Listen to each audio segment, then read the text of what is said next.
The Egg by Andy Weir. You were on your way home when you died. It was a car accident, nothing particularly remarkable, but fatal nonetheless. You left behind a wife and 2 children. It was a painless death. The EMTs tried their best to save you, but to no avail. Your body was so utterly shattered you were better off. Trust me.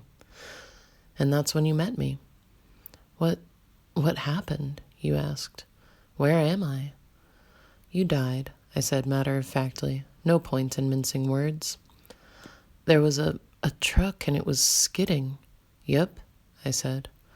I died? Yep, but don't feel bad about it. Everyone dies, I said. You looked around. There was nothingness, just you and me. What is this place? You asked. Is this the afterlife? More or less, I said. Are you God? Yep, I replied. I'm God.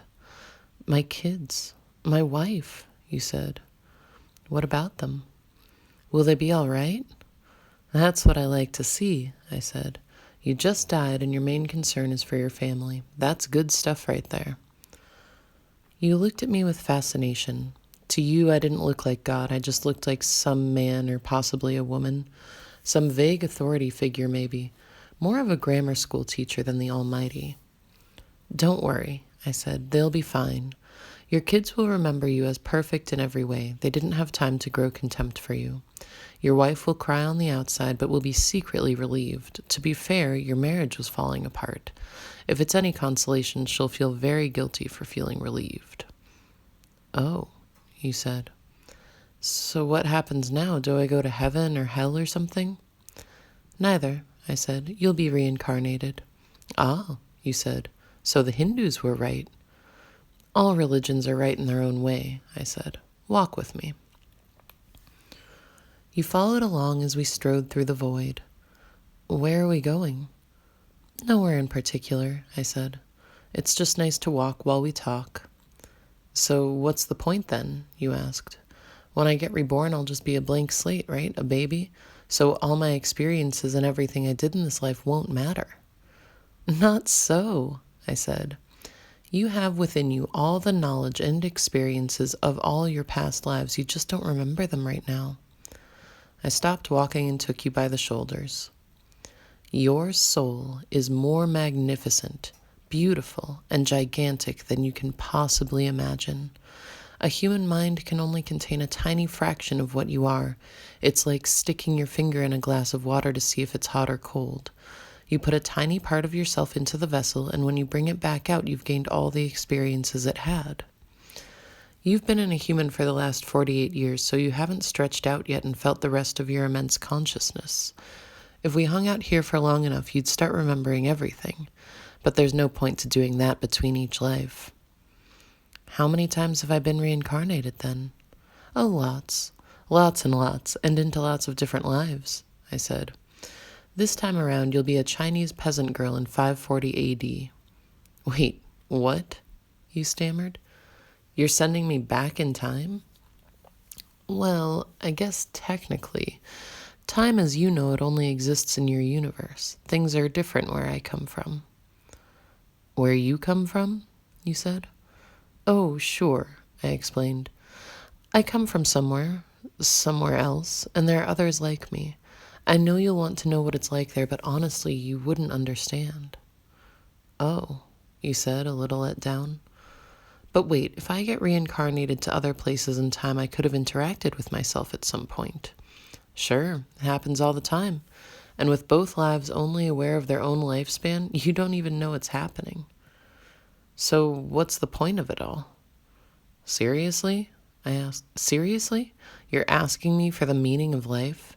Isn't that a little stereotypical? Well, it's a reasonable question, you persisted. I looked you in the eye. The meaning of life, the reason I made this whole universe, is for you to mature. You mean mankind? You want us to mature? No, just you. I made this whole universe for you. With each new life, you grow and mature and become a larger and greater intellect. Just me? What about everyone else? There is no one else, I said. In this universe, there's just you and me. You stared blankly at me. But all the people on Earth, all you, different incarnations of you. Wait, I'm everyone? Now you're getting it, I said with a congratulatory slap on the back. I'm every human being who ever lived, or who will ever live, yes. I'm Abraham Lincoln, and you're John Wilkes Booth, too, I added. I'm Hitler, you said, appalled, and you're the millions he killed. I'm Jesus, and you're everyone who followed him. You fell silent. Every time you victimized someone, I said, you were victimizing yourself. Every act of kindness you've done to yourself. Every happy and sad moment ever experienced by any human was or will be experienced by you. You thought for a long time. Why, you asked me. Why do all this? Because someday you will become like me, because that's what you are. You're one of my kind. You're my child. Whoa, you said incredulous. You mean I'm a god? No, not yet. You're a fetus. You're still growing. Once you've lived every human life throughout all time, you will have grown enough to be born. So the whole universe, you said, it's just an egg, I answered. Now it's time for you to move on to your next life, and I sent you on your way.